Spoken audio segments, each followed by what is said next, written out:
Welcome back. It's still the AM Weekend Show right here on Afia Television. And you know what segment it is right now? It is the social media trends, right? And we've been joined by the best in beauty, the ever beautiful Ijoma. Best in beauty. No, that's unique. That was so unique. Welcome, best in beauty. I know at this point we should crown you. More call Igwe. Queen of beauty. God. The Igwe needs to crown her. Okay, but Igwe will not crown only. Igwe will have to crown three. No, you you're guys, trying you to guys, you guys, you guys are good. You're and you trying guys to are twinning model. them. Same shirt. You know. Oh yeah, that's we it. are We in know. sync We know. today. How have you been now? Fine, How I'm been your good. week? See, next Saturday, you guys are coming to Okura Square. Abi? Because I was sweating. I was doing too much. Like, Wow. it was just too much with stick. Are you kidding me right now? I mean, you're inspiring us. We were watching and we were getting don't inspired. inspire. Come and do the work. Yeah, we will join you. We will actually host the AM Weekend Show there. We'll be Yeah. Come and do it. We'll be cheering you on. Come on, do it. All right now. So going into the stories we have today, you know, earlier in our conversation, we had the HR where we discussed about the workforce here in Nigeria and, you know, the battle between the employers and the employees and everything around it. And it was such an insightful conversation. But now we have a related story in our segment today on social media trends. And this is by Biggest Mark. He said, Nigeria's middle class or elites are so delusional. Your first maid ran away with your gold. Your second gateman was stealing your diesels to sell. Your third cook was diverting foodstuff. You are currently looking for your fifth driver because all four drivers you have used in 6 months. You are currently looking for your fifth driver because all four drivers you've used in 6 months, we are diverting fuel for money. Every time you meet people, first thing you're asking is, where can I find trusted maid, cook, gateman, etc.? Meanwhile, in your deluded logic, this has nothing to do with the 20 to 30K you're paying them. This has nothing to do with poverty. Nigerians are just wicked. You will continue looking for that trust until you hire your 15th gate man, and that one go finally arrange, make them kidnap you. You think you are safe. Keep playing with poverty. You hear? Now, before we go down to the next story, which is, I think this person replied him, I like to, you know, take your thoughts or hear you. I'll start from you, Joma. What do you think? Do you think it's actually... from Divine. No. Me and Divine and I have been on this. We've been talking all day. You know, so I'd like to hear from you. Do you think that, you know, all this domestic stuff we usually see, you know, come up with a lot of stories, maybe thief something, they stole something, they did one thing or the other. Do you think it has to do with them not being paid well or not being treated well or just their personality? Well, for me, there are two sides to it, right? Okay. One, it could be because you're not being paid well. But if you're not being paid well, you could easily just relate that to the person you're working for. And if you can't continue with it, you stop. So I feel like it's an individual thing. It's your mindset. You know, you have the mindset of, oh, this man has all the money. You know, most Nigerians have the mentality of, oh, let me just take and keep taking. You know, nobody really cares about, okay, the rich man that is working, that is doing the hard work for that money, he also needs to spend that money. So you also need to apportion the money because you're not the only one. He has bills, right? So the mentality of, he's a rich man, let us take it. You don't know his pockets. The fact that he's seeing with money or driving cars or whatever does not mean he has like so much like that. He might have so much, though, but he might be going through things. And aside from that, some people are genuinely just wicked. Some rich people are just wicked. Like, they will oppress the life out of you.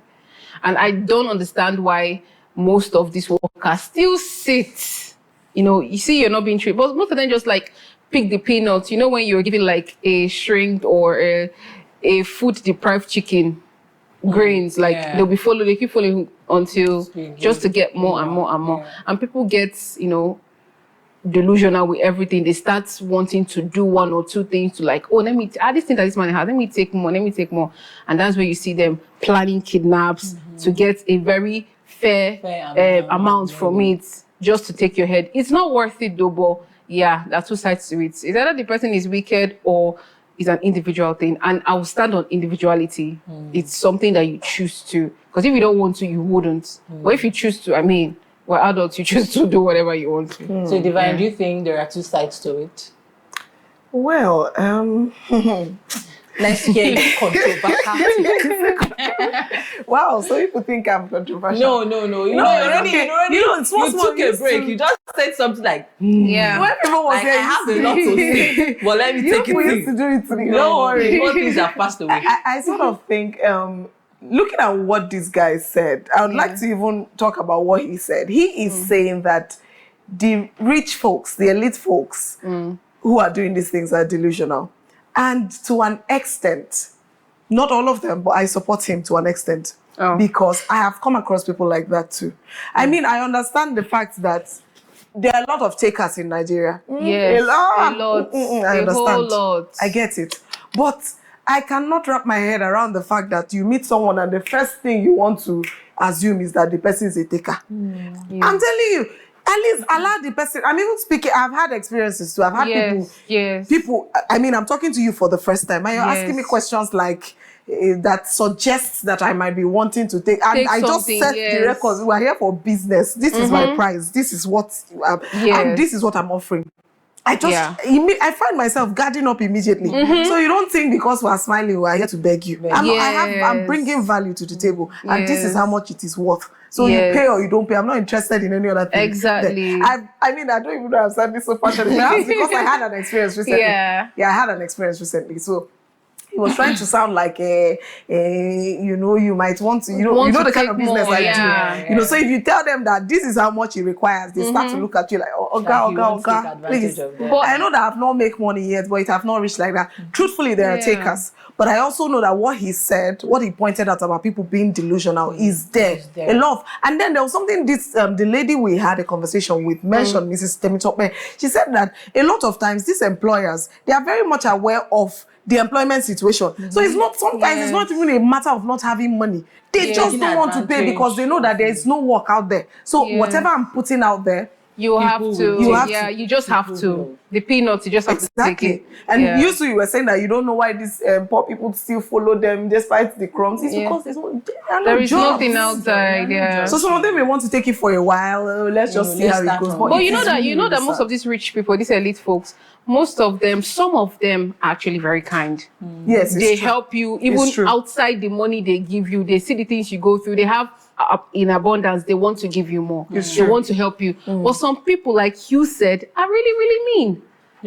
They would not want to help you. They just want you to keep feasting on that small thing, even knowing that exactly continue to beg. I feel like there are some of them that just enjoy, I was about to say that they want you to just continue to beg them. You already negotiated a price with them. At the end of the month, they refuse to pay you. You start begging them. Madam, so I feel like they just enjoy, being begged. To pay for the responsibility. The ego is just, it's just a lot of things. But I'm sorry, let me just say one thing. I don't want to relate this thing to family, but some families will experience things like this. Like those of your aunties or uncles that are probably outside the country, they have a lot of money to help you. Let's not enter. Family. To be honest, if you don't talk about this conversation, I feel like it's just entitlement to an extent. Where you expect an opinion as much as they're supposed to. There are two sides. So they are going to go down to that.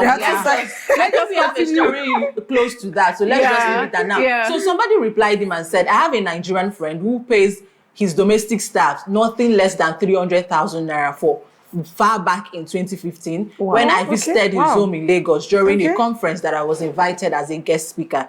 The way they related with him actually sparked our conversation and jokingly asked, looks like you are overpaying their salaries, that they had to be this thoughtful and detailed.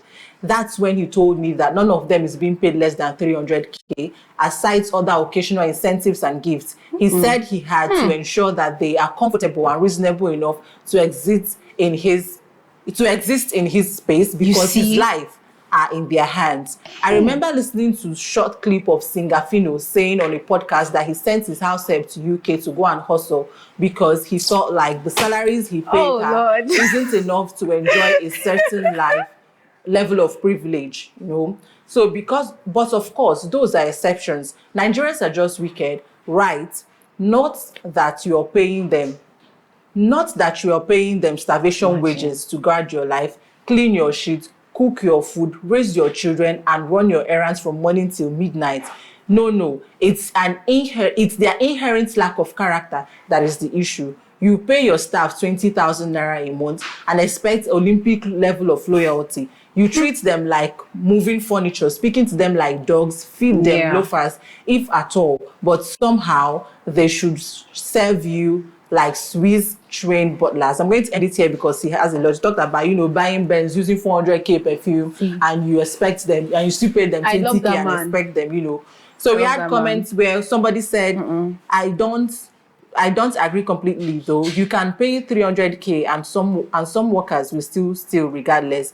Also, if you're underpaid as a worker, please quit. There is no excuse for stealing. As we're encouraging employers to pay reasonable salaries, we should also encourage workers to work diligently without stealing or quit if the wages are poor. So, we've talked about it a lot. I think we should move on to the next story. And this story has to do with, family as a whole, parents and all that. So, because of what you talked about, I'm so grateful that we have this story here.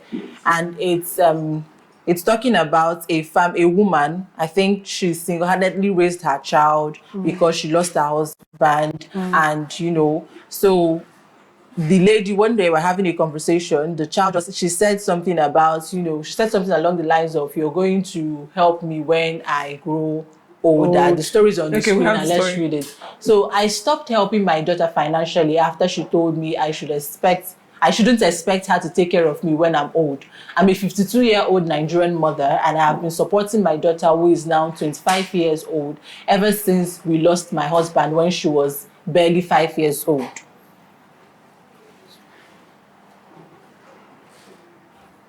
Would I be wicked if I started stepping back slowly? Not a total cut off, but I think.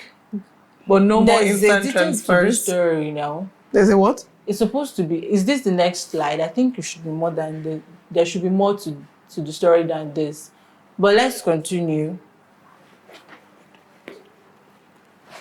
Okay, so basically she's saying that... So let me just tell the story. So the woman, is complaining that she was having a conversation with her daughter sometime when she was saying every single time, like the backstory is that she's taking care of this lady. She's 25 years old now, paying her tuition fee, everything, making sure she's going to a very good school. And aside the tuition fee and everything, she can just call her one day and say that, I need extra bucks. And she just send her money. She can go to the club, spend money. I'll call her on the phone. Please, we are stranded here. Can I get some extra money from you? She would do it. So one day they were having a conversation. I should just chip in. I'm getting old. You're going to help me now. And she was pressing her phone when they were having the conversation. She just looked straight into her eyes and said that you should not expect that from me. You should plan for your retirement. You're supposed to plan for your retirement in a better way. You shouldn't expect that I take care of you when you're older. So the woman, she laughed. She said she laughed it off at that particular time. But since that time, it's been in her mind, it's been her subconscious that she continues to think about it. Why will her own daughter say something like this to her? And it begs the question, because we see that, I think there was also a video I watched where a young lady, Gen Z, is common among Gen Z, where she was being dragged because she said it's the responsibility of her parents to take care of her. So it's not her duty to take care of herself because they chose to give birth.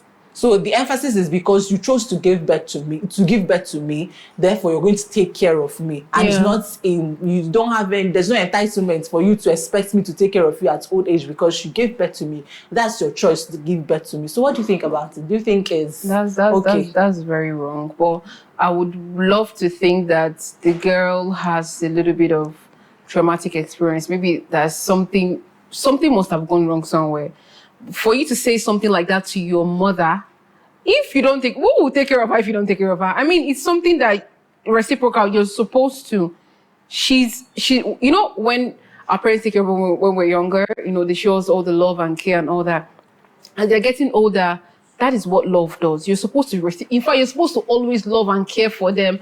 I don't see the reasons why people take their parents to like retirement homes and all that. It could be maybe it's just the mother and the child, and he has to run around and all that, and he wants the mother to mingle with other people too, which is actually a very good excuse, but telling your mom to prepare for her retirement. That she didn't prepare for her that's retirement. please. That's not totally Gen Z. I beg you, the name of course. I think I said it's amongst. It is not amongst Gen Z. I would never say that. Yes, your parents, your parents' responsibility. No matter what, no matter how grown you are, you're still their responsibility at every point in time. Though, but saying you would not. Like making it a statement that you're not going to take care of. That's even saying to her face. That's a blow. It's a blow, you know. It's a very big blow. Divine.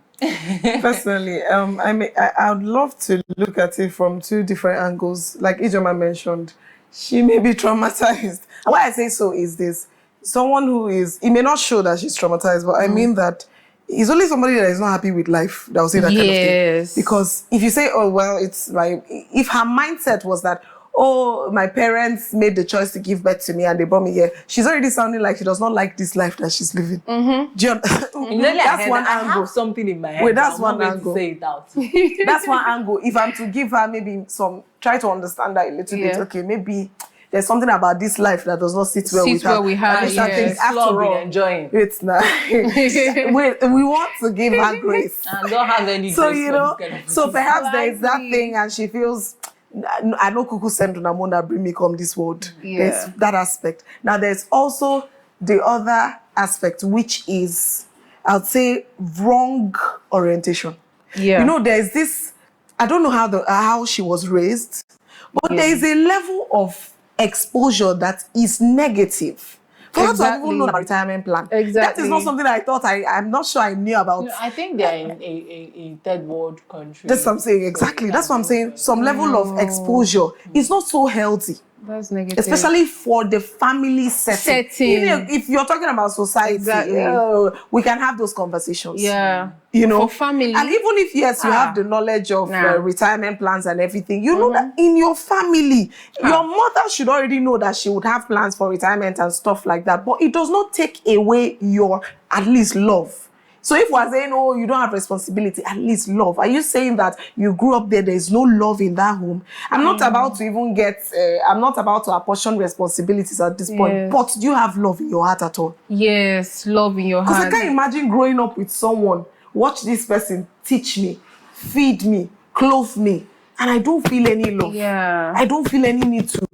Because that's what love would stir you to do. You want to do back, but what exactly is wrong? Is wrong with her, It's actually a lot of things put together. And this kind of people are the people that, you know, at some point they'll be like, I'm not giving birth. I don't want to have a child. Children. It starts from here. I don't want to have a child because they're seeing having a child as, you know, a responsibility thing I have to take. Well, it's actually a responsibility thing. It's a responsibility. Thing. But I think it's way beyond just being a responsibility of bringing a child to the world and taking care of them. So this is where it all starts from. But I also think it's an exposure, like you said. But I also think it's just like I said, it's a Gen Z thing most of the times. Because this generation is a little, some of it's seen amongst them. This generation is a kind of, the assertiveness is too much. They just feel like they don't even think things through. That's why I say wrong exposure. Like they don't think things through. They just say it as it's coming to their head, you know. It's just short. Just the way their attention is how their thoughts.